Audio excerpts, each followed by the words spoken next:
வேற்றுமையில் ஒற்றுமையாக இருக்கக்கூடிய இந்த இந்திய தேசத்தினுடைய இந்த நாட்டினுடைய அனைத்து குடிமக்களுக்குமான அத்தனை உரிமைகளும் கொடுக்கப்படக்கூடிய அரசியல் சாசன சட்டத்தை அளிக்க வேண்டும் என்பதுதான் அவர்களுடைய முதல் இலக்கு, முதல் எதிரி.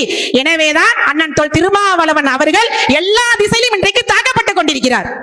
எங்கிட்டு திரும்பினாலும் எனக்கு முன்னால் பேசிய தலைவர்கள் எல்லாம் சொல்லி காட்டினாங்க, நீங்க அண்ணன் திருமாவளவன் வீட்டுக்கு நீ ஈடிய அனுப்பு, ஐடியா அனுப்பு, எண்ணெயை அனுப்பு, அங்க நீ எடுத்துட்டு போறதுக்கு ஒண்ணுமே இல்ல. ஏன்னு சொல்லி சொன்னா அவர் மக்கள் நேசிக்கக்கூடிய மக்கள் தலைவர் தான் அண்ணன் எழுச்சி தமிழர் திருமாவளவன் அவர்கள். எங்கள்ட்ட மடியில கனம் இல்ல, அதனால எங்களுக்கு வழியில் எங்களுக்கு எந்த விதமான பயமும் இல்லை. இன்னைக்கு மத்திய அரசுடைய இந்த அமலாக்கத்துறையையும் இந்த ஐடியாவும் இந்த எண்ணெயும் கொண்டு பயப்படக்கூடியவர்களாம் யாரு?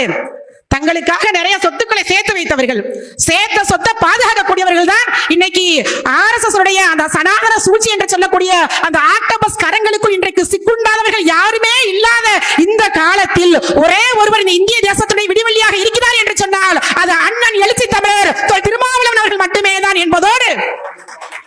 என்பதோடு தமிழகத்திலே அவர்களுக்கு அண்ணன் திருமாவளவன் அவர்களை கண்டால் பயம் என்று சொன்னால் தேசம் முழுவதும் இன்றைக்கு அமித்ஷாவும் மோடியும் செல்லக்கூடிய தேர்தல் பரப்புரையில் அத்தனையிலும் கூட அவர்கள் வாயிலிருந்து வரக்கூடிய ஒற்றை 4 எழுத்து மந்திர சொல் தான் SDPI நாங்கள் ஆட்சிக்கு வந்தால் தடை செய்வோம் என்பதாக.